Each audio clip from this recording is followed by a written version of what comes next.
Good night, good night, good night, good night, good night. Welcome to the Fatherhood Think Tank. It is the 60 to 90 minutes of intellectual conversation um, for fathers, by fathers, about fathers. Um, Tonight, we have a very interesting topic tonight. Probably not as interesting, but more reflective. Our mindset to become, I think, of reflective. Um, I see that probably a lot of people are running late. I see Brother Tenny here. It's good to see him here, and I didn't have to come on here by myself and do the one thing I hate to do all the time is talk by myself. So one thing I don't like to talk to the screen and talk to the invisible man. So he's here, and we're gonna just get into the nice show. Before we do that, I'm gonna talk a little bit about our sponsors for the night, and then we're gonna get into the topic that Brother Tenny introduce himself and get into this conversation. Tonight's sponsors, as always, is Zeta Chi, Fort Lauderdale Q's Zeta Chi chapter of Omega Psi Phi in Fort Lauderdale, longtime sponsor from the beginning of the Fatherhood Think Tank. Um, uh, I can't think of how this doesn't work within the confines of their Fatherhood Initiative program that we work within conjunction with. So that we want to acknowledge our first, our main sponsor, Data Chapter. Then we have our JAG, Attorney at Law. That's Miami-Dade, Broward, West Palm Beach. Um, JAG Attorney at Law is Johnny A. Gaspar Esquire. His phone number is 305 827 8087. If you're trying to find out more information about his law practices and his law firm, hit him at www.jag1law.com. That's Johnny A. Gaspar Esquire, JAG Law, Attorney at Law. All right. And we're going to get right into tonight. I'll let Ed introduce himself, and then I'll give the theme for tonight's show. Well, good evening, Dr. Ron. My name is Ed Tenney. I am transitioning to a single dad. I am a father of three, age range 30 to 38. Man, all of them will be turning a year older in the next couple of months. So I got a bunch of old fogies in the quiver. I have one grandbaby and one on the way, and it's a pleasure to be here as always. Thank you, Ron. Yeah, thank you. Yeah. All right, look who comes in right as the bell is ringing. Brother Lightborn. That's the story of my life.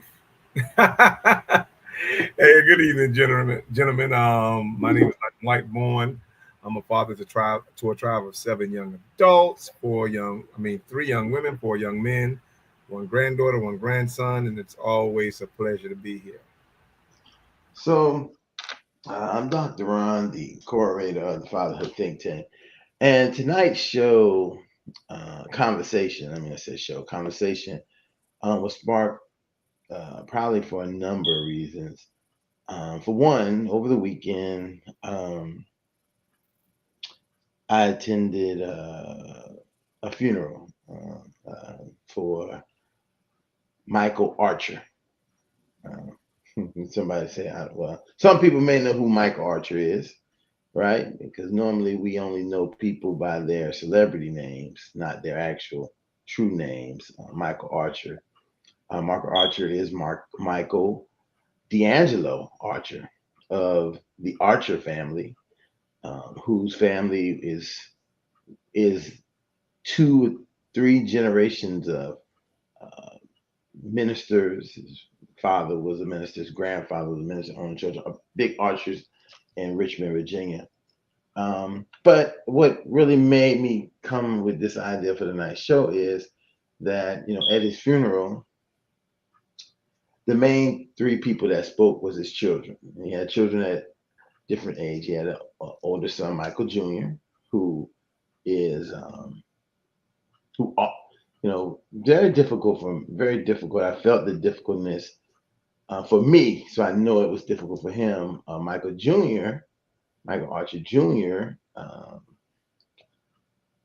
Michael Archer the third. He may be. Let me get that correct. Michael Archer the third is the son of D'Angelo and Angie Stone. So you can only imagine, understand Angie Stone uh, went to the ancestors maybe about 3 months ago. So you're looking at, I can tell you exactly when it was because she was traveling to the MEAC tournament. So that was in like March of 2000, late March, early April of 2025. Then his dad died just earlier this month on the 15th. And imagine seeing the strength of this young guy. I mean, he's of age, he's an adult, but a young guy come up who have lost both parents in the same year. And what he had to, he said about his mother and his mother's funeral, and kind of what he could even fester to say about his father. So basically, you just say, I'm here, right? And he talked a little bit about the idea of after his mother passed, his dad, as fathers do, despite obviously everyone was knowing that despite him being battling his own sickness, he went and spent like 2 months with actually spent the rest of probably his time with that son, and then the rest of his children. And he has a daughter, 20, 24, and then he has like a um, younger son. And to hear them speak about their father and things about their father sparked my idea of say, I know what Tuesday's show is going to be about. Because then more as we know, as birth happens and life is created, we know that death comes, and it's just interesting to wonder what people will say. But I think as fathers, I think that starts our topic. What do you want your children to say at your funeral? Because there's many things they can say. That is a time that probably be one of the few times in their life that it will be on front stage for them to say what they want, and no one has anything to really say about it, or really be able to really challenge anything that they're saying or how they're saying it. So I think that's a really really good aspect of that.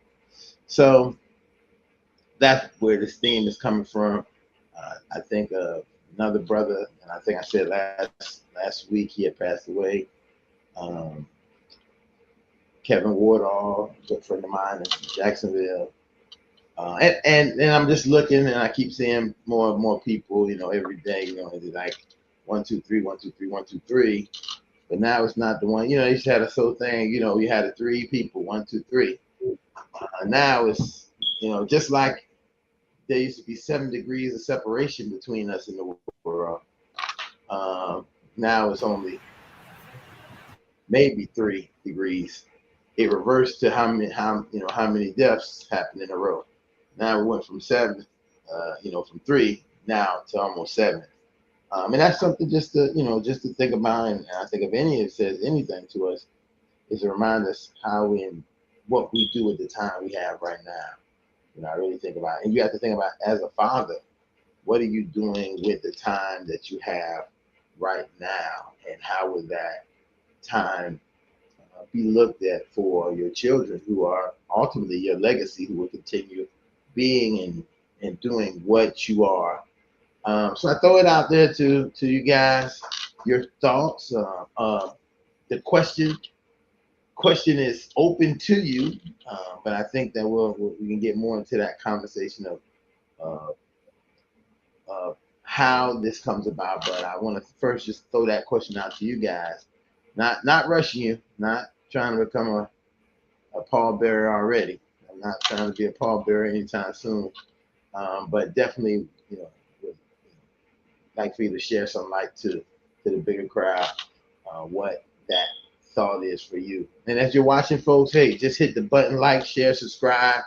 If you want to ask questions, type in on YouTube, Facebook, wherever you're watching. Just type in. We'll answer those questions, have interaction. This is a conversation. It's not a lecture. I'll throw it over to Ed R. Lightborn. When I saw the top, Dr. Ron, it did give some reflection. I guess when I, put some thought into what I'd like them to say, I would want them to be authentic in telling the truth, or what they felt is the truth about me. I've been to a few funerals in my lifetime, and have known some people, coming from various stages and personalities, if you will, and sometimes there can be some embellishment that kind of goes on during the eulogy and talks about that individual, and I'm like, okay, all right, well, if that's what you need to do to you know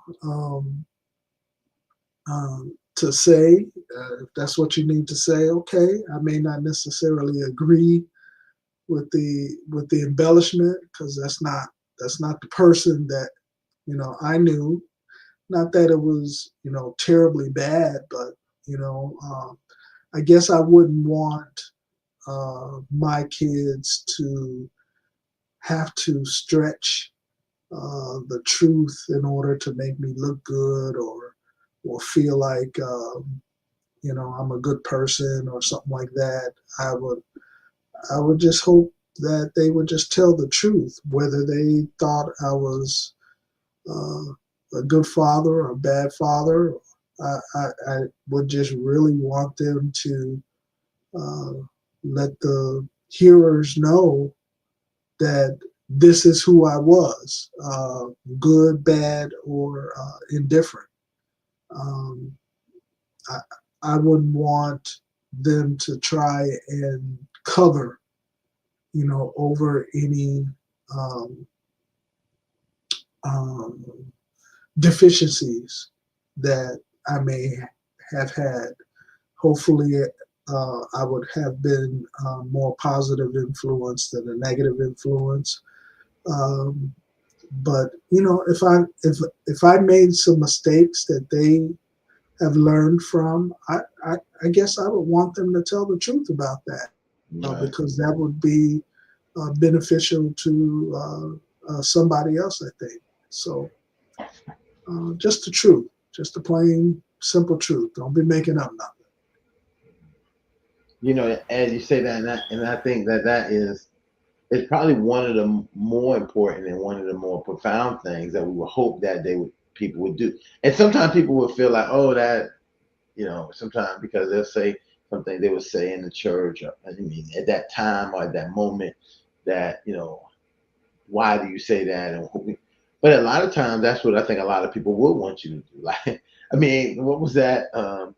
Recently, there was a visual, viral clip of a guy going off on the people that was at the funeral, right? Saying that, I don't know why y'all here, because if my dad was here, he would tell you get out and get out and get out, and that's a stream, right? But it is the truth, probably. It is because who would know better how someone feels about people and how they might what they might have told people, other than I know for sure my father tells me all the things that needs to be told about whatever. He probably tells me more than he tells any other of my siblings, right?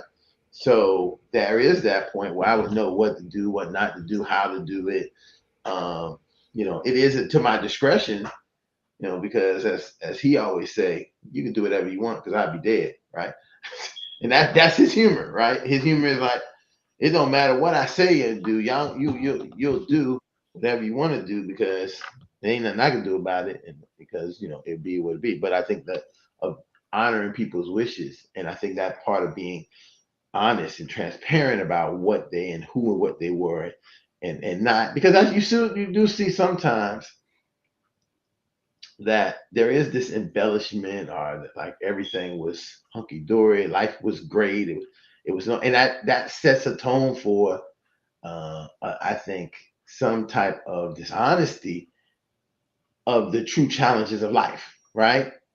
We know as humans we may not be perfect. We may not have everything go our way, but there are moments that we can see in the good, the bad, and the ugly, and present it and understand that nobody is immune to the good, the bad, the ugly, because we all face the same thing as humans. It's not like, oh, none of this ever affects me. I'm super great, super fine. Like when I see your wheels are turning, so let you get to burning. My children. Wow, you talking about the tribe of 7 young adults? that's I'm at 3 to 5 minutes each.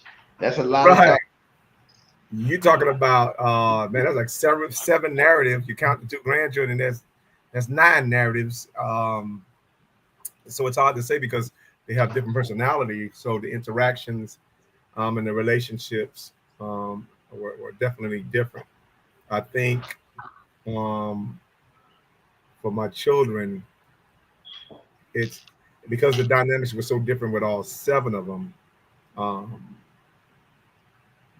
Some would, I think the girls were more, 2 out of 3 of the girls were more expressive to me than the boys. The boys, I couldn't get too much out of them. My youngest son, maybe, he's more expressive than anything else. My oldest son, he think he's too cool. You know how that is. But I think I have a model that all of them can live by. And I'm always consistently repeating this to them throughout their whole childhood. And that motto goes like this. I'm your dad, but God is your father.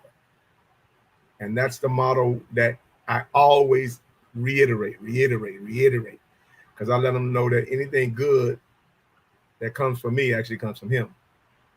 And so anything bad that comes from me. I'm very clear about that. I'm like, everything you do like comes from him. Everything you don't like comes from me. And so, well, I'm on this show, so you guys know I'm an open book. I'm a person that will confront you on what needs to be confronted, what needs to be said. I'm not one of those people that say, I don't live by that motto. If you don't have anything nice to say, I don't know. Like sometimes you may have something necessary to say. So I have 2 options. I'm not limited to just having something nice to say. I have something necessary to say. You're going to probably hear it. And my children are recipients of that. They're the litmus test of that. What you would get on this show and get in society, be it on this show, be it on anybody's show, in any publication, is what they get triple time when it comes to being their dad. And it's not so much that I have all these high expectations of them. I'm like, no, that's not what it is. I want you to have high expectations of yourself. I don't put things on you. I'm like, you're responsible for all you're responsible for your own dreams. You're responsible for your own goals.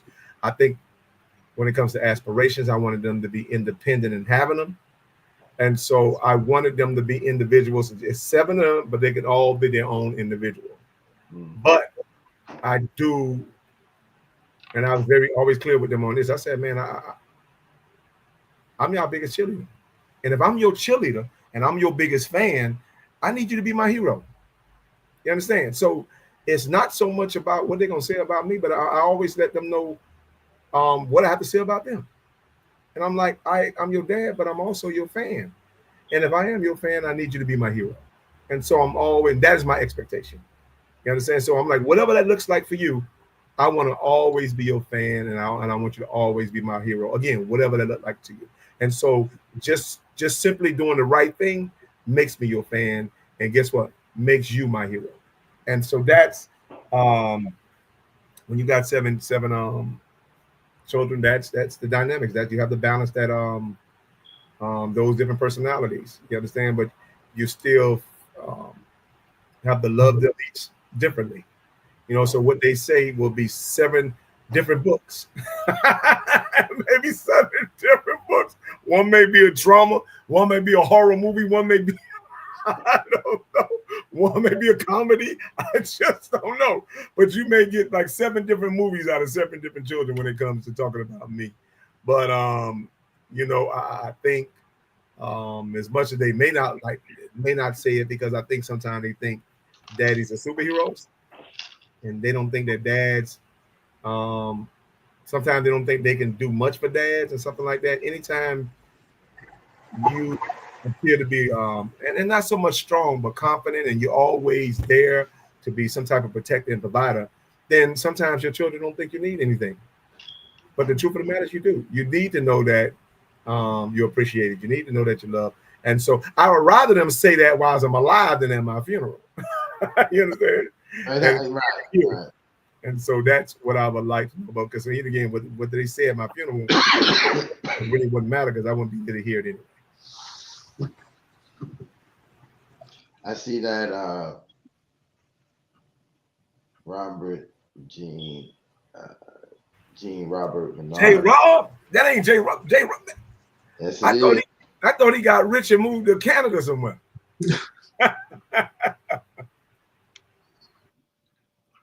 He must be still getting set up. Yeah. What's going on, fellas? What's up, J. Rob? Hey, man, hanging in there. That's why, it's been a little tough getting on here, but I'm on here tonight. Yeah. So the topic, I was listening on through Facebook, and then I said let me jump on, because I was listening to what everyone was saying, and I think you guys touched a little bit on something that I feel that I would like to have mentioned by my kids. One thing, I'm very simple with it, I guess. And the number one thing for me is that I want them to be like he was present, right? Um, no matter what it is that they did in life, I tried to always be there to, like Born said, to cheer them on, to be their biggest cheerleader. I was actually having a conversation that I was asking them, what is it that you feel like? There was a video out about parenting and stuff like that, and I was like, would you describe me as this? And then my daughter chimed in. My daughter was like, yeah. She goes, one thing that you always did was you were very supportive. You were like, even if you're gonna be a bum, I want you to be the best bum you can possibly be. So I will help you in every aspect. And I was like, yeah, that sounds like me. She goes, no, you did say that, because you always told us to be, no matter what we did in life, try to do it to the best of our ability. And so, I always wanted them to feel as if they were supported, like they had somewhere to fall back on, to lean on. And so I think, that would be the number one thing, would be that he was there, he was present. Mm-hmm. And that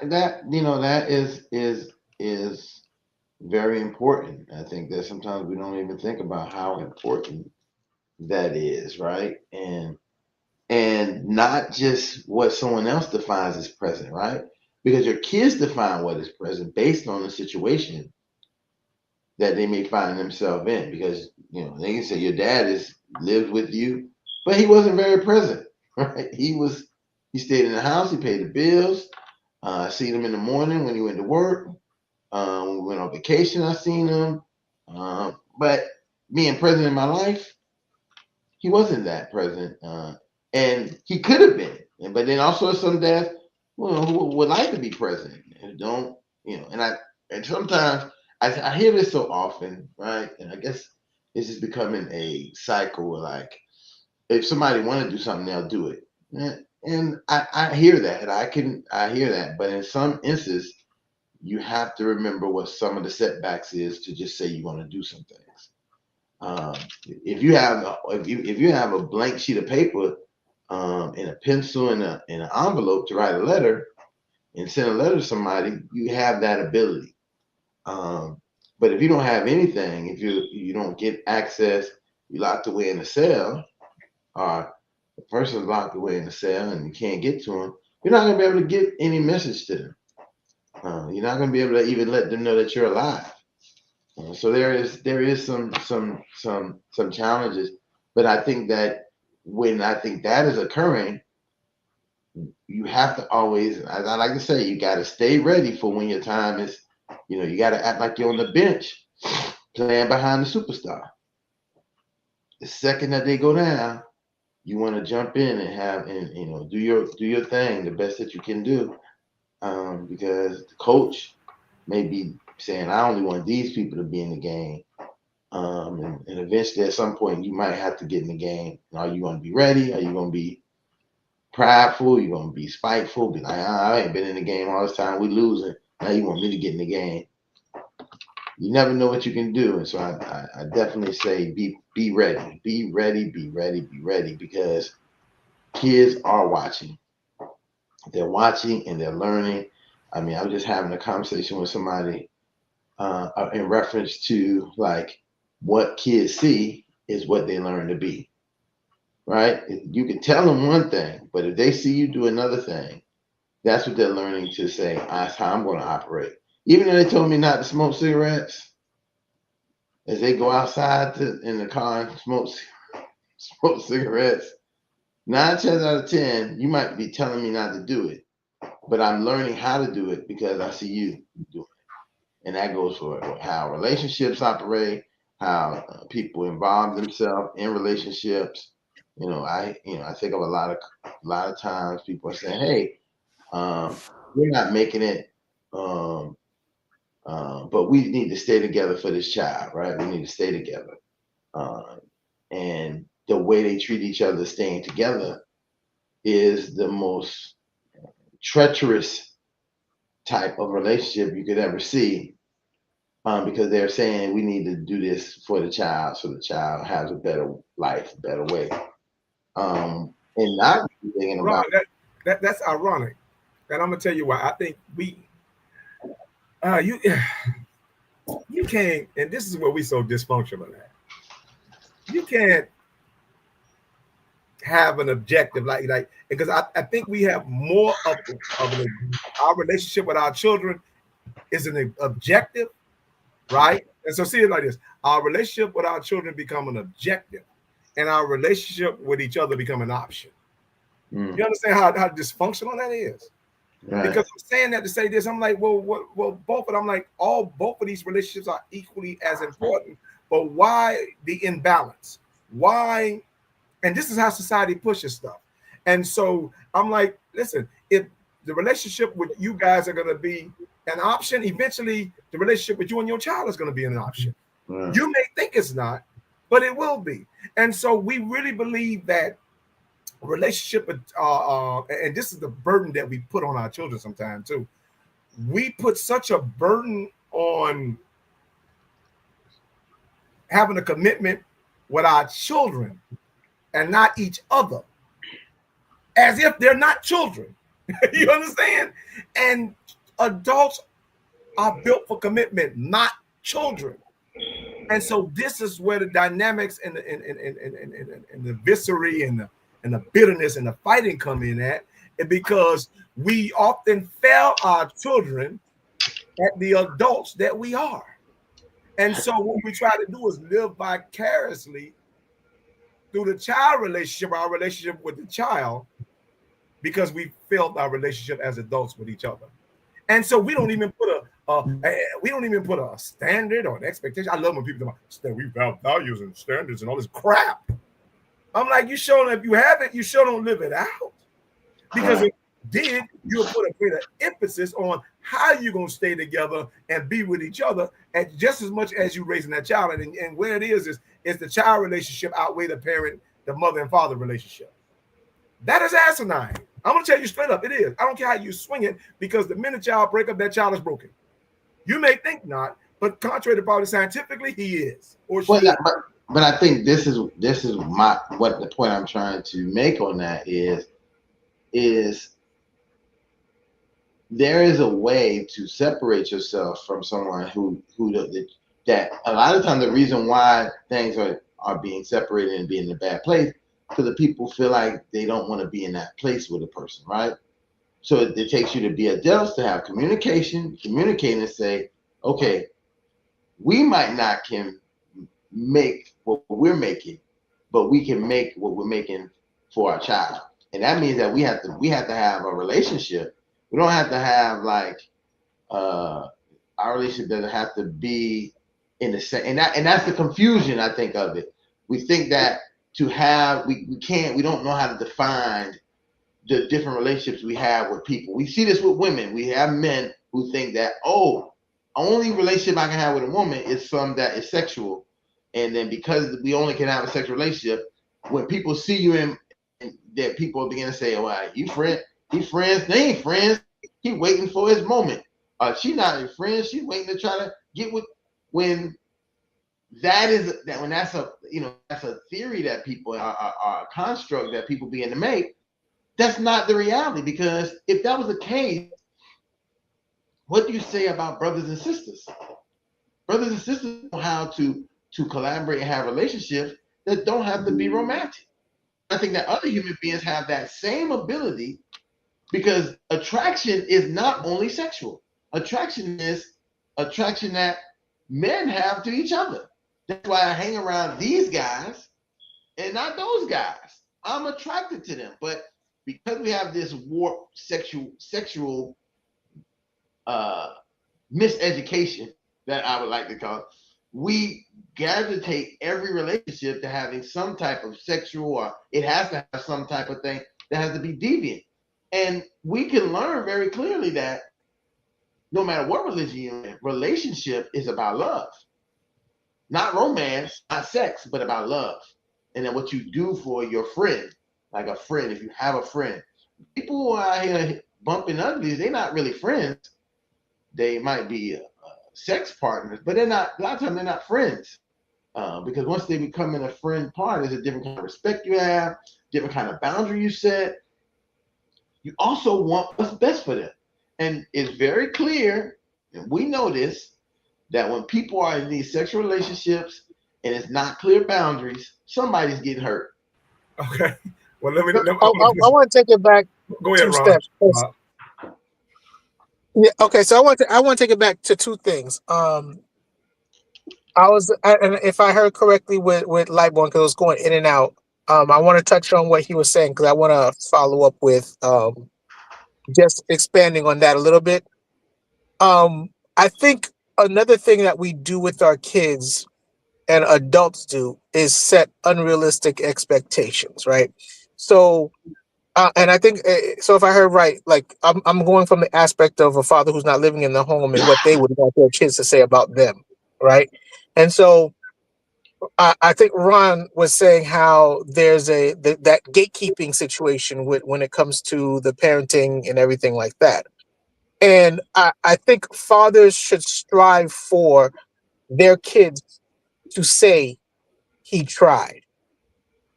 There's nothing worse than trying to blame the gatekeeper for you not being ready, like Ron was saying. Because as long as you keep trying and making that effort and they understand and see that effort, it goes a long way for them to understand what it is that you really expected to have with them when it came to a relationship, right? So men oftentimes who are in that situation tend to back off because it's like they give the gatekeeper the power when it's you who truly have the power to continue on. It's about keeping yourself motivated. It's about looking down the road rather than looking at what's in front of you. So I think one thing that they should often strive for is that the kids to say he tried, he wanted to be there. I understand what happened where he couldn't be there, but he always gave it his all, right? And even after that, like Ron, I don't know if Ron you said it this time, but those letters that you always say that fathers should be writing to their kids to tell them how they feel, what they think, what they wanted. Those are the type of things that they should have in place so that in the end, if I can't have that type of relationship, at least you know what it is, how I felt, and what you meant to me. And I think that's also plays a powerful role in shaping the thought process of a child, like Lightborn was saying, because whether or not you're there, you are making an impact. Whether or not you're present, you're making an impact on this child's life, whether it's positive or negative. Mm-hmm. Right. And so I just want to touch on that because I think it's important for everyone to understand that there's not a lot out here for fathers, right? So the most important thing you can do is be a force within your child's life. And then when we start talking about the unrealistic expectations, you have fathers who are like, well, my kid didn't call me today. Okay, so why didn't you call them, their kids, Right. right? You assign adult responsibility to a 5-year-old.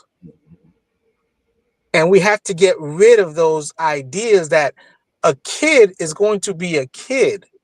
They're not going to always be thinking, let me call someone. They're going to be thinking, let me play, let me have fun. It's up to you to be present and make something habitual for the kids in order for them to have that excitement about when they see you, when they hear from you. When you don't call, they'll miss you. That is what you have to start doing, and that's about setting the values and standards and passing on heritage and all this other stuff that goes into the role of parenting, that we have to always remember that kids are going to be the kids that we develop them to be. Mm-hmm. And so that's also important. You gonna Hey, say something, Lightbulb? Rob, I thought I was just gonna be blunt with you. I Uh-huh. think I think because I have my kids so young, I think sometimes it's just my psychological, sociological observation that because I had them young, my first kid at probably 19, I was just graduating high school, and I think they think that I have life so great that they really don't show how grateful they are. You understand? And so they may be grateful, and this is where so it's in reverse for me, right? Because you would rarely don't you what would expect from our like men. You say men be this way, but what happens when the kids are that way? And so my children don't really reciprocate like I would with them. I would tell them I love them. I would do blah blah blah blah, but I don't get the same thing back. I would call them more than they call me, but I don't get the same thing back. And so sometimes I think they think I'm more okay than I really am. You understand? And just because I have a certain level of confidence, a certain level of courage, a certain level of swag, of course, but a certain level of cool, sometimes your children believe that you're in need of nothing. They don't believe that their presence or who they are can add to who you are. And I think they're under that false because there's nothing I've done to actually put them under that. I'm like, I'm gonna live my life to the best of my ability, but it doesn't mean you don't have a responsibility to reciprocate of what I give you. And I'm making my business to send some type of inspiration out to them, even if I didn't call them. You understand? But I might hear from my oldest son. I can just be blunt. I might hear from him what it is, Father's Day and birthday or something like that, and maybe one or two times in between. And again, I know they got their own life and different things like that, but that's just the landscape and the relationships I got to deal with. And so it can tend to be a little envious when you hear other people have a certain level of engagement with their children that you may not have with yours. And again, did I sold that? Hell no. They was on. I made sure, even when I didn't have the capacity and the affordability to do it, that I stuck to them 2 vacations, them family vacations a year. That never ended. I mean, that happened when they all the way. Matter of fact, it's still happening now. We're getting ready to go to the bar. I'm going to say this because it's not that I don't disagree with what you're saying, right? But I think you said it in the beginning when you said you have 7 kids, 7 different personalities, and 7 different relationships. If you count the grandkids, those are separate too. So what you're saying is the different type of relationships that you have, which it does happen. But I guarantee you gave them that premise of what you just said because of the type of person that you are. You're not and from the time that I've known you, you haven't been the person that's going to sit there and be woe is me. You see what I'm saying? So because of the strength that you have, you will give someone the premise that he's good, he's all right. Unless you say, I'm not doing good, I'm not okay, I need ABC. You see what I'm saying?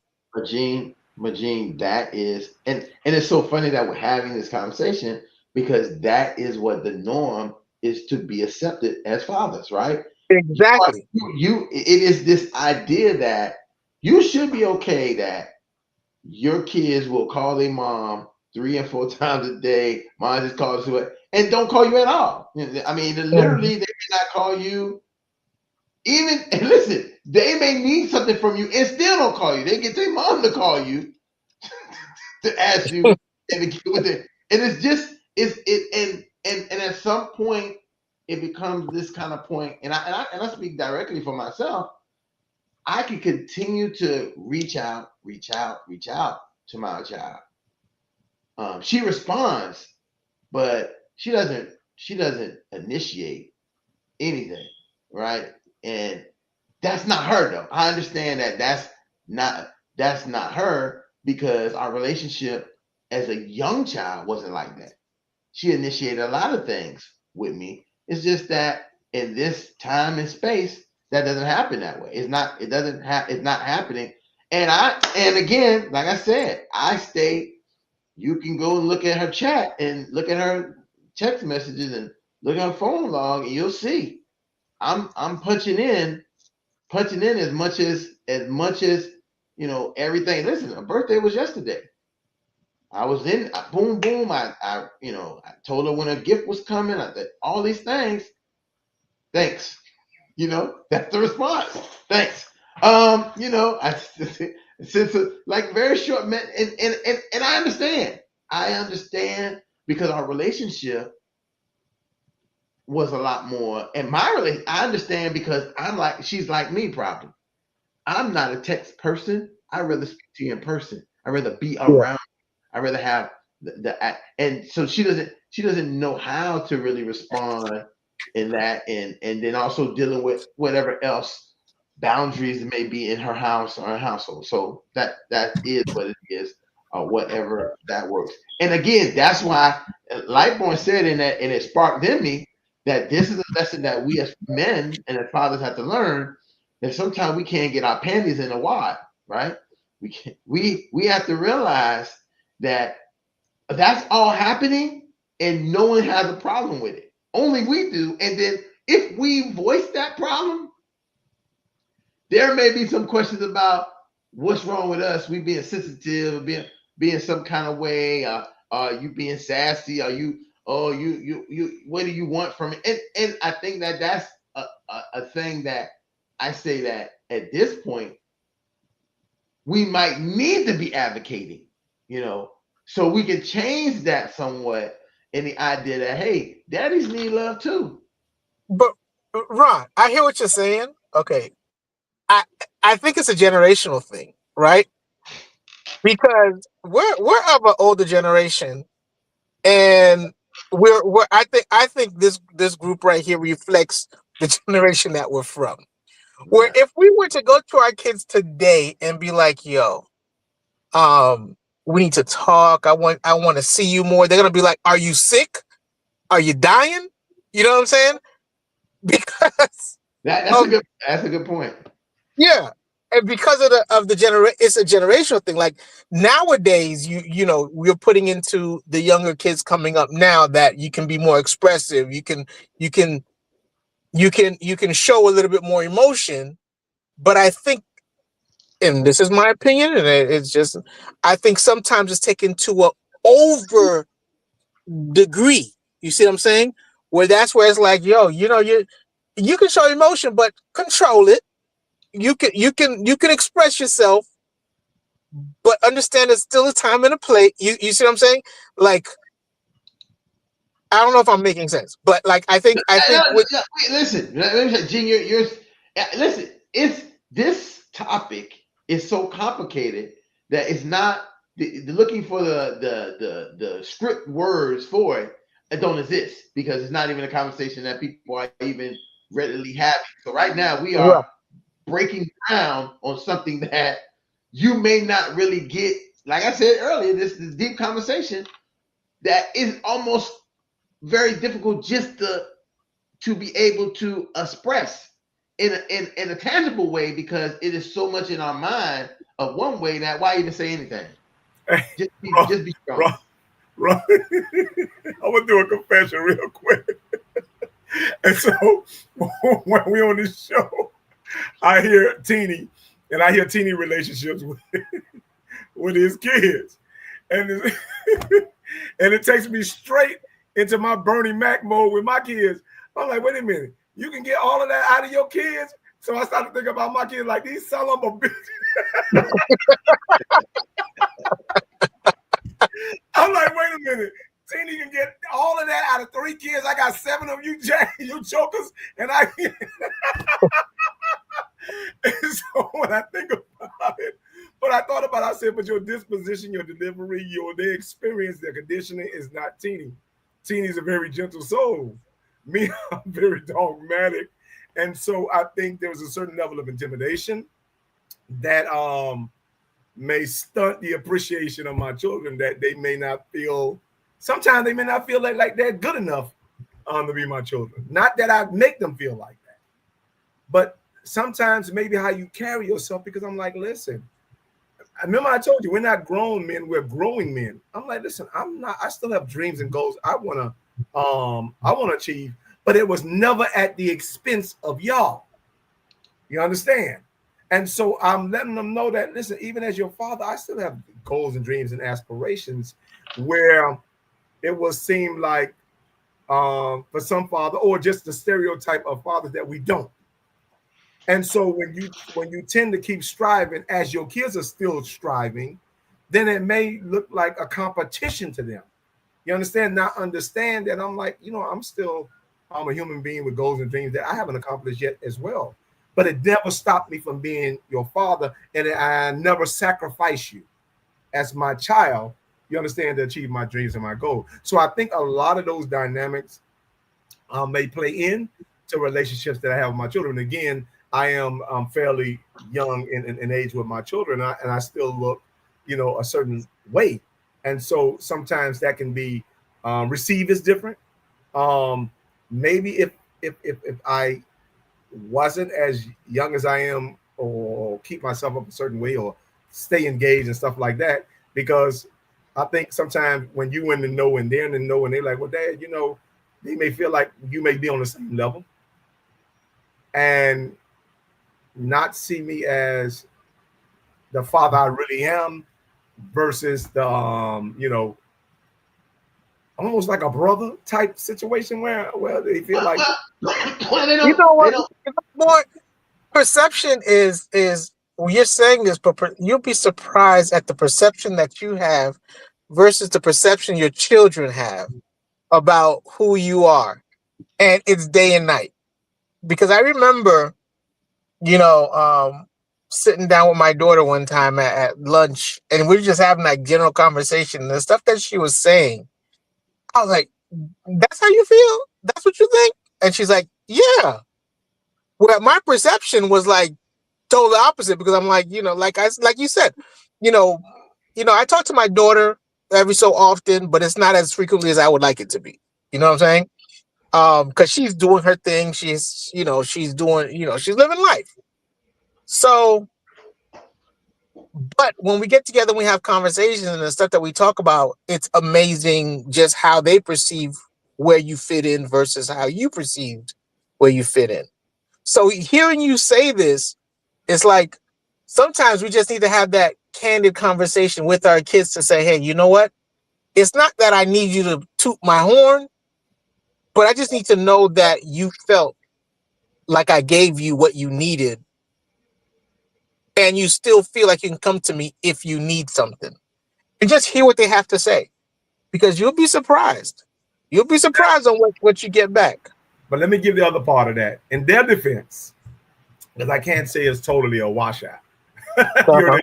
Teeny is not a total washout. But what I will say, when I need them to show up, they show up. Like when we have family get together as a reunion, they all showed up. And I think, and this is the part I love about them. I think they tried to surprise me. That's the part that I can't, because I think sometimes I'm a hard guy to surprise. But I think they do their best to try to surprise me, to show me that they can show up in ways that I won't expect them to. So I will give them kudos on that. They get top-notch marks on that. But every time we do because they know, and I told them, I'm like, listen, my joy is spending time with you guys. So as much as I can salvage and get the family together in a place where we can all be together, with all differences aside, you understand? That's my greatest joy for them. That never stopped being old for me. Ever since, when I was young to right now, that was always the excitement part. Spending time with literally spending time with them is the most exciting things. And now they could tell you that they're like, Jesus, he had more fun. Who was about to talk? You was about to talk, Teddy? No, I was saying they would let you know that I was having I have more fun spending time with them than they have fun spending time with me. And I think this is a part of the construction that has been established. There is this overall belief that as dads, we really don't want to spend time with them. Right? We would rather be doing or not even that, we would rather that we need to really be working. We really need to be doing whatever we can to provide for them. And it's been impressed upon us so much that when you see dads in this nurturing position, people are turning their nose up to say, he must don't got no job, or he must don't. Listen, I want you to think about this.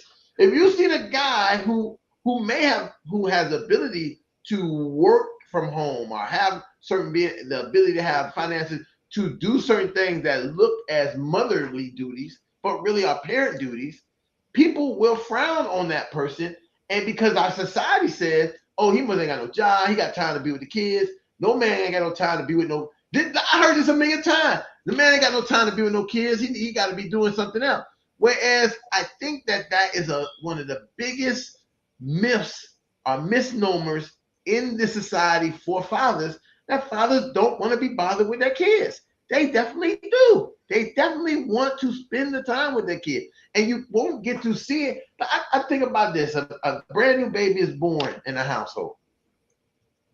The father would like to go change the baby's diaper. He would like to spend time with, but you got mama, auntie, sister, all these other people who will immediately say, oh, he ain't got time. Let me get the baby. Oh, let me get the baby. So it starts this whole narrative that dad is on the outside. He's over here. And guess what? He really wants to be over there. That's not true. I believe that I'm hearing enough that that's not true. Dad wants to be over there outside of the box in the circle of the child. But because so many other people have this belief, they have this perception that that's not what they want to do. And you can't, I'll tell you, you do not really see this until you see some single dads raising their kids on their own. Then you really get to see this dynamic of a dad wanting and having a certain type of, and I think this is a big part of where Tinny comes off, right? because he was with his kids for how long were you with your kids after your wife passed? I was 54 when my wife passed. So, yeah, long time. I think my youngest was about 18, 19. Right. So they were pretty much grown. Right. But let me ask you this, Tim, and this is the point I'm making. After the passing of your wife, the relationship that you had with them, right, became because now it was just one parent to focus everything, right? Your relationship became like this is our parent. This is the only parent we got. So good, bad, and ugly, everything is going to come towards and with him. He can't be too busy to work because we ain't got nobody else, right? He can't say, I'm over here doing this, go talk to your mom, because that doesn't exist. Everything has to be done on that. And it is genuine, right? It's a genuine thing. Whereas when we have people who are like you were talking about earlier, like born, where men are there but not there, right? They're absent, don't have a relationship with mom. It then becomes this thing that is not genuine. I got to take care of everything for you. But in the mind of the kids, they know that there's another person who could take care of it. Why are they not taking care of it? And they don't know why. They take whatever the knowledge they get and they go with that and they focus everything. That's where you see kids become very enmeshed with the one parent and ostracize the other parent because they don't understand why the other parent doesn't do certain things. And when they and the sad part, I just say one last thing. Sad part is sometimes when that parent tries to infiltrate himself into that, it sometimes comes out and looks negative. That even makes the situation worse than if he was just standing on the sideline. When he tried to charge the field of the game, it's worse than if he just stood on the sideline and was clapping and cheering and waiting for the players to come into the stands to celebrate with him.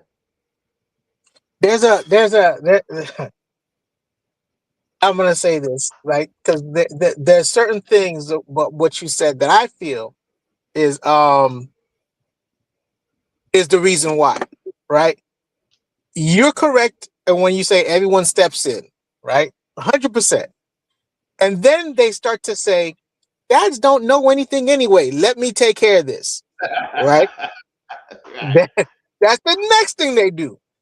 And then when they see that a father steps in and handles it and solves the problem, there's a level of jealousy there. And it's like, oh well, they didn't do that when I did that. What did you do differently? And it's almost like a negative way they ask it, as if, how could you possibly do this and I couldn't? Because it's like an unwritten rule that women are supposed to be the experts of raising kids, and fathers don't really know anything about it. Whereas I always say fathers know just as much. It's just that women get more advice than fathers do, right? Because no one's born knowing how to raise a kid. You're both experimenting and hoping that you get it right. So it's two different schools of thoughts. But fathers step in there, and like you're saying, especially when they have to do it by themselves, they do an excellent job. That has never been my experience.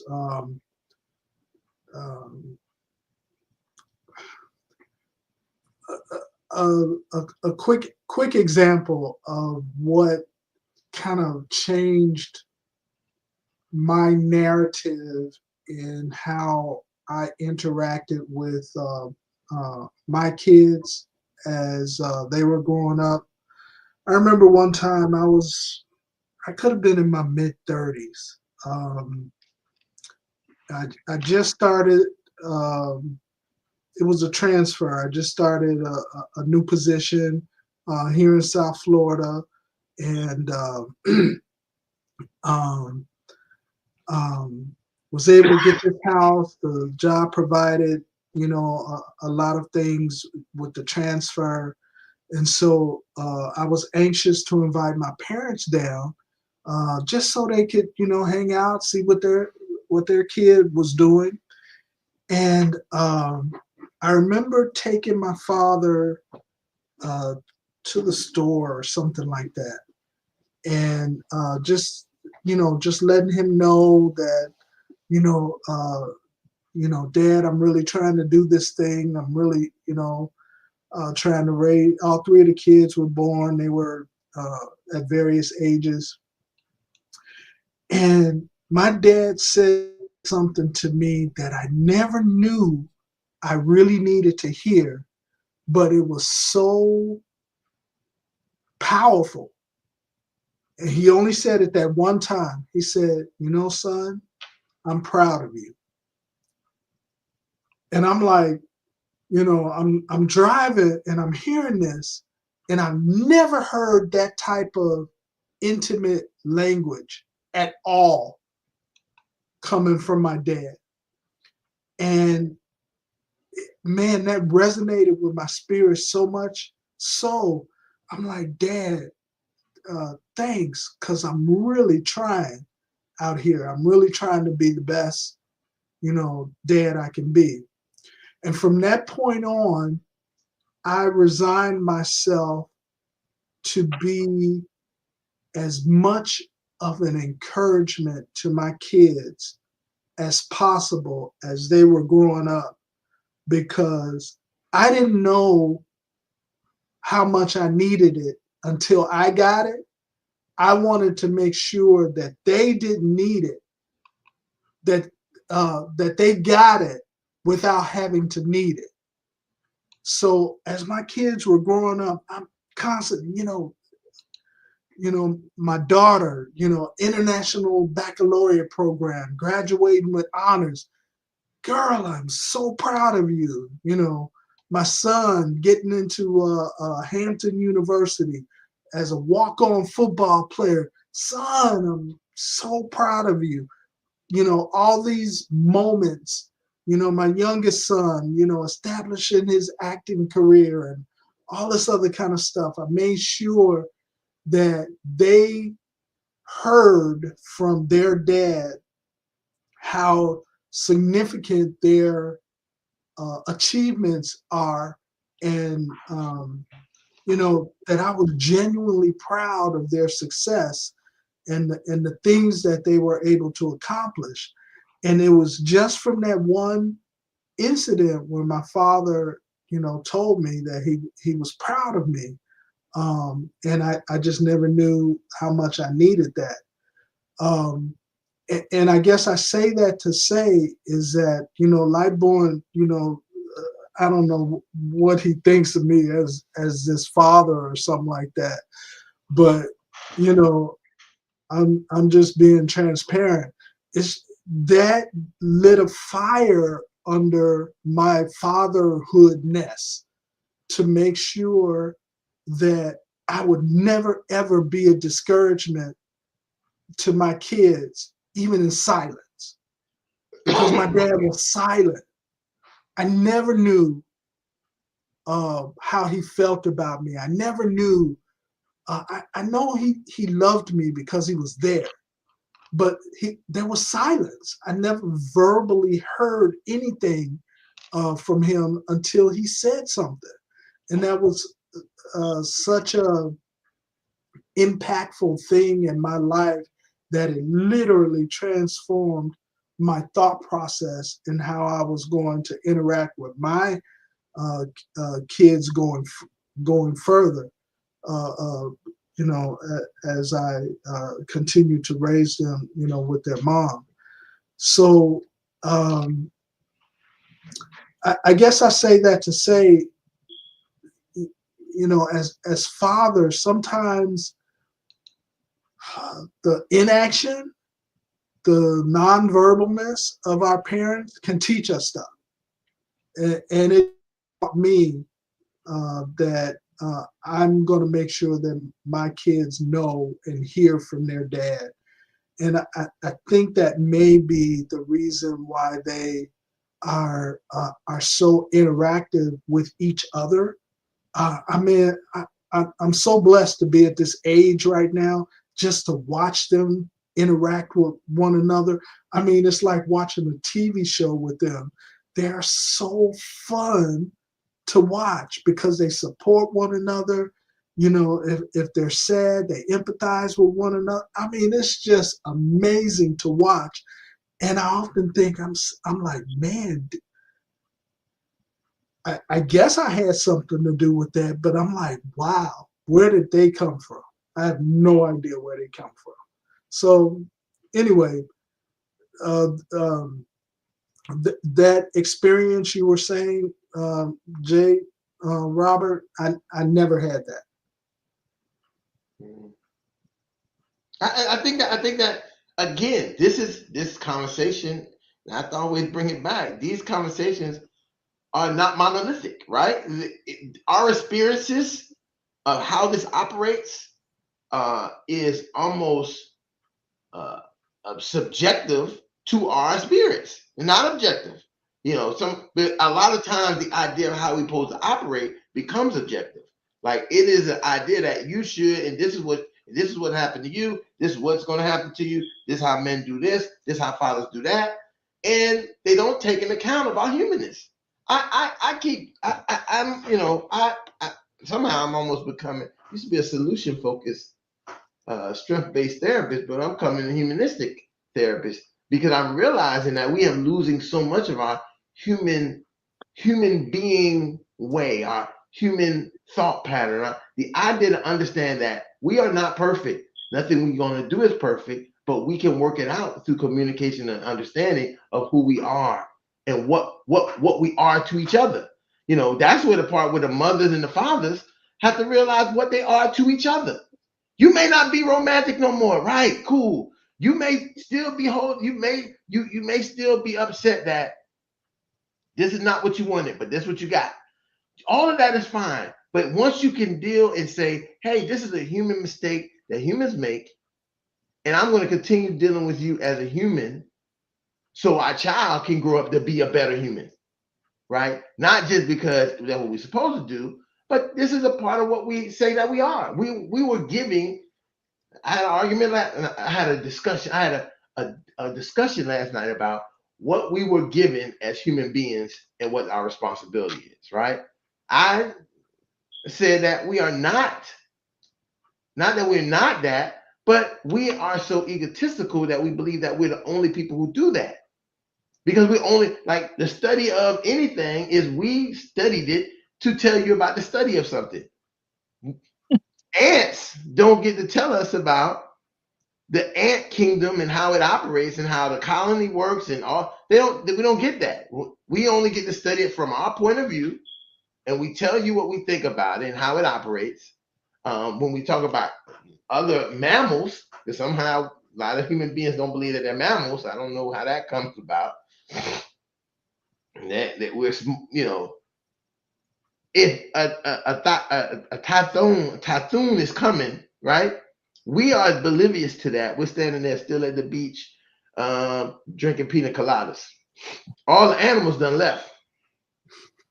So when these are the kind of things I will say is we are not the almighty being. We strive to be, and remember that what really is supposed to make us the almighty being is our humanity to everything, to animals, to the nature, to the planet, to all those things is what really is supposed to make us mighty. Not that we say that we are because we researched everything, we defined everything, we named everything. And that would happen to fathers sometimes. They get put into these positions of being the almighty and can't be human. Well, you know, Ron, I want to two things. I'm gonna comment on what Tenny said. I venture to say that everyone on this fatherhood panel did not experience what I said, but I will not discount that there are many fathers who do because of the job that I do in social services. I've seen it, and I had to speak on it. But I was an engaged father. Lightborn was an engaged father.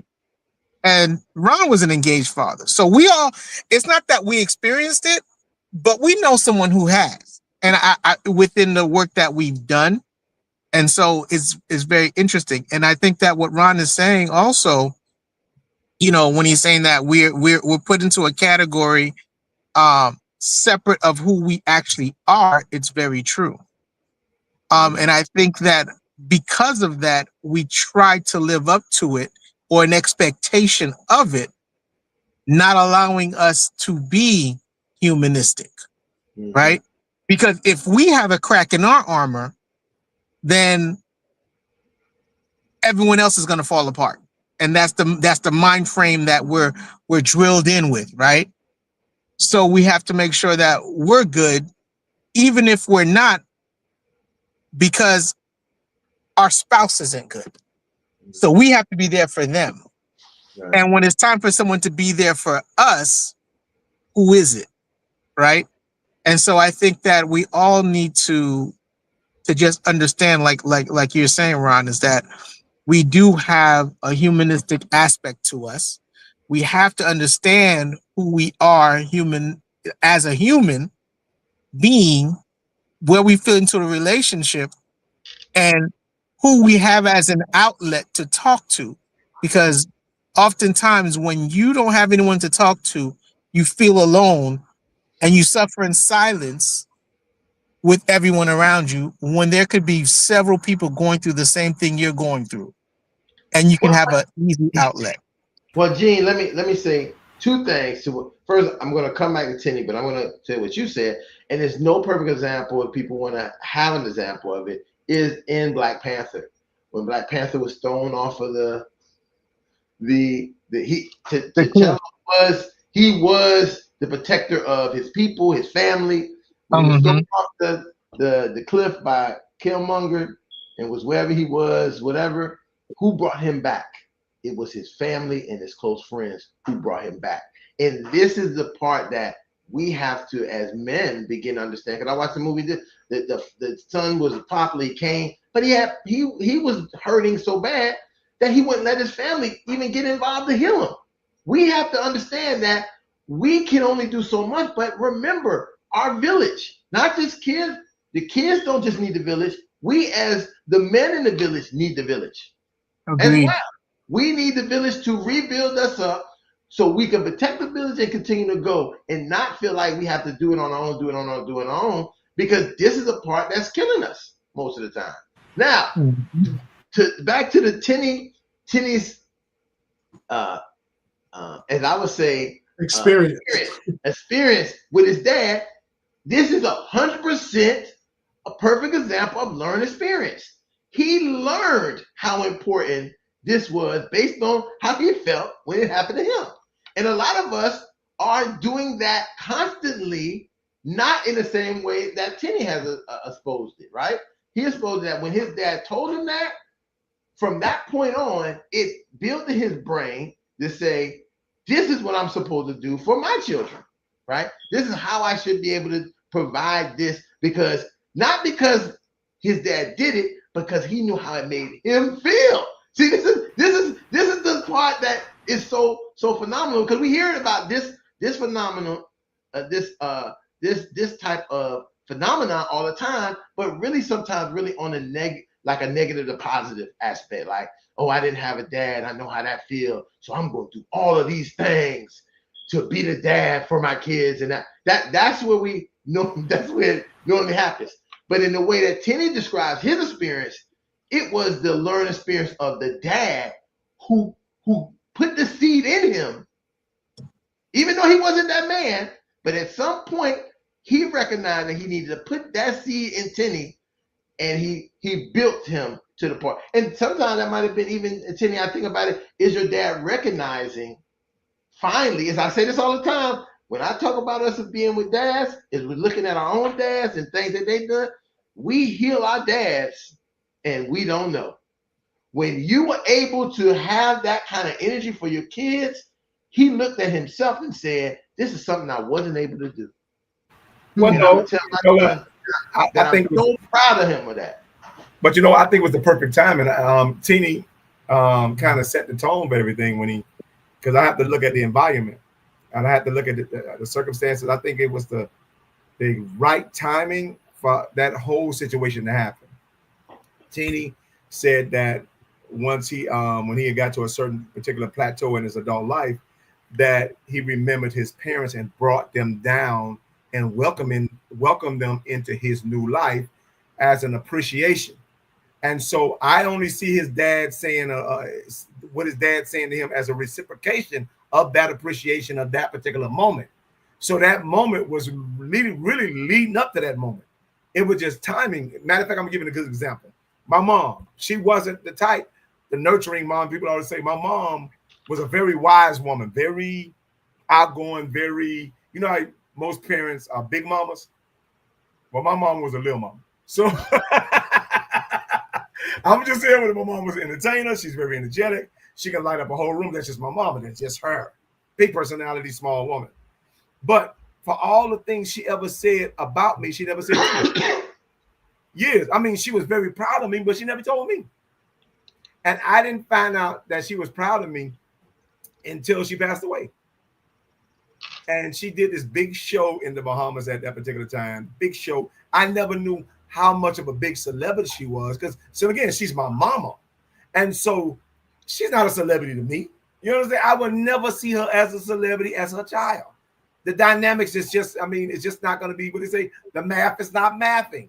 Because what she gave to me as a mother, she didn't give to me as an entertainer. But the same level she gave to me as a mother, she gave the world as an entertainer. And guess what? And it came back to her because the whole country did a tribute to her before she passed away. And when she passed away, they did a whole tribute. And that's when I was able to hear how she really felt about me. I have that CD in my car right now, and I play it every so often when I need to hear it. And I'm like, wow, my mama never told me she felt that way about me. She's like, no, because she planted it everywhere else.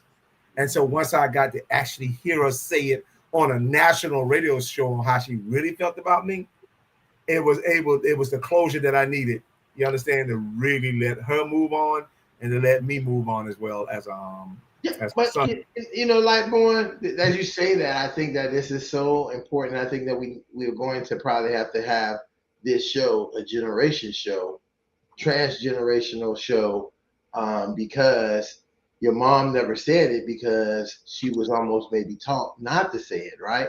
And No, that's not. And let me correct that. That's not true.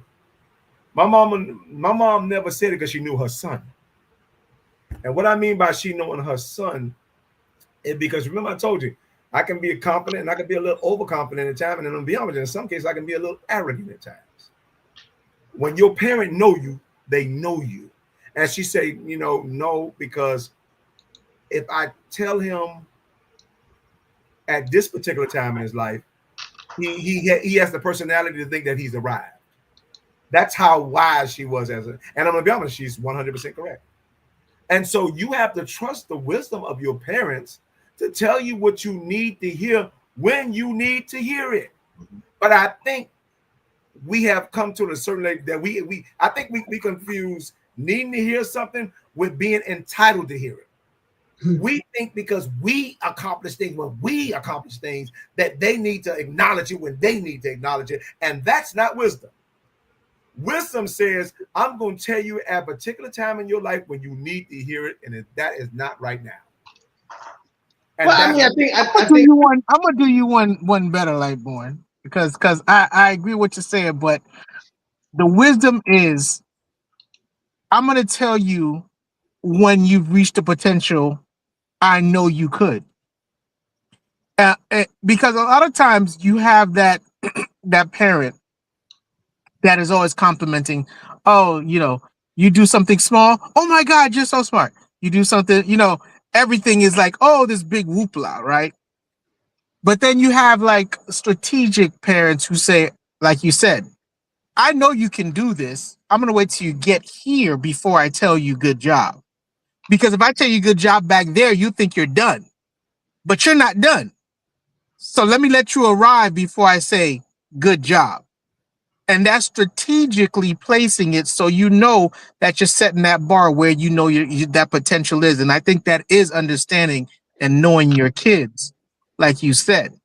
And I think that even in Teeny's story, that when the dad said what he said, it's because you've arrived. You've invited me where I knew you belong because now you're a man and you've made it. I'm Right. proud of you. You see Right. what I'm saying?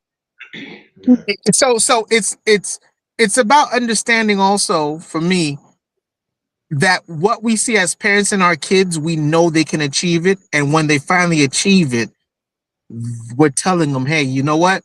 I knew you were gonna get here. I was just waiting for you to meet me where you were supposed to meet me at. Well, I mean, also, Gene, that's why I said so much about transgenerational and being generational. Like when we look at the history of what black parents had to do for their children, some black parents had to oppress their children so they could protect them. They it's so many things that in the struggle of black family that parents had to do so many strategic things to listen. Do you think that if Emmett Till's mother, I use this example, Emmett Till's mother would have been maybe more like stern on him about being self-confident, because he was a very self-confident guy, outgoing. When he got down south, that worked good in Chicago, and it made him a real likable guy, a real likable kid that everybody liked, a lot of friends. But that didn't work in the deep south of where he went. And when he did that, that put him in danger. And this is what we sometimes will pretend, not pretend, sometimes we forget that is our history. And our parents had to find it. They didn't have a simple could just, oh, let me think about what school you're going to, and the world is all made for you. Everybody gonna see you the right way. Everybody gonna be a friend. The parents didn't have that ability. They had to really struggle to figure out what was best. Sometimes dads had to go and be away so you could have a safe family. I mean, these are the kind of things that people will. I feel like people kind of forget and glaze over of that would make Timmy's dad at the time that he's seen him being successful say, "I'm proud of you," or knowing that Lightborn's mother didn't tell him, even though she was, and she told other people because she couldn't keep it to herself. Because I remember being a kid, my own kid is having this idea of listening to my mother talk to her friends about their children. And all she could ever say was, "Oh, Ron doing good." And I used to think that, oh, I felt so good. I felt, as I listened to their conversation in the other room, I felt good that in my mom's aspect of what I could do for her would be a good kid compared to her friends' kids. That she didn't have to ever, she could always have a positive thing to say to her friends about me. He doing good in school. He in this. He doing that. And that motivated me to do those things. She didn't know that, but I didn't also. I knew that she was, she also was not telling people about what I was doing because she probably was very conscious about that idea of. But she was listening.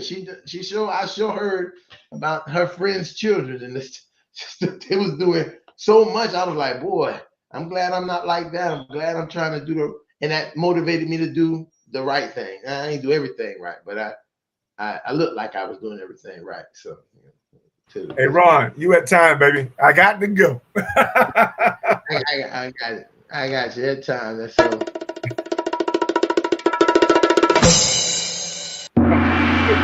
I like that. Okay, Ron. All right. I was just looking at the clock. Again, want to thank Zeta Chi chapter for their support tonight, as always, and JAG attorney at law, Miami-Dade, Broward, and West Palm Beach. If you're trying to get in touch with attorney Johnny A. Gaspar, you can hit him on his number 305-827-8087 or JAG attorney at law, or hit his website, see what kind of law he practices at www.jag1law.com. And we listen, like I said, this was a powerful conversation tonight. With that being said, I want to definitely thank the Starwoods, the trustees. Now I call y'all the trustees of the Fatherhood Think Tank. They were here live, and the deacons, the trustees, the board members. Without them, we wouldn't be having this conversation, and we wouldn't have been able to really let you be liking and sharing and subscribing the way you're able to do. With that being said, I'll see you here next week. I want to thank everybody for watching. Thank these guys for sharing their experience as fathers. And remember that we're here to talk about fathers, for fathers, about fathers. With that being said, fathers, repeat after me. I am. I am. I am. I am. I am a man of honor. I am a man of honor. I am. I am. I am. I am. I am a man of courage. I am a man of courage. I am. I am. I am. I am. I am a man of respect.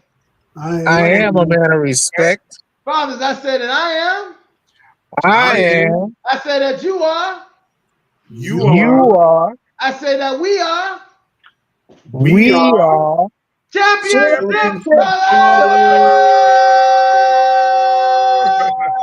And with that being said, folks, as you see, we keep our arms high, holding our kids on our arms, our families on our backs. Until next week, when we see you again here at the Fatherhood Think Tank, I want to thank you for joining us. And definitely remember, tell a father that you're proud of him. We heard how it feels today. Tell a father, go and tell your father, tell a father that you're proud of. Now, don't go take Lightborn mothers way. Don't tell them if they ain't doing good. Don't just tell them they proud of. They'll just take it and be saying, see, somebody told me I'm good, but you're not good. You're not doing what you're supposed to do. With that being said, well, thank everybody for joining us. We'll see you here again next week on the Fatherhood Think Tank. Good night. Good night. All right, fellas. All right, fellas.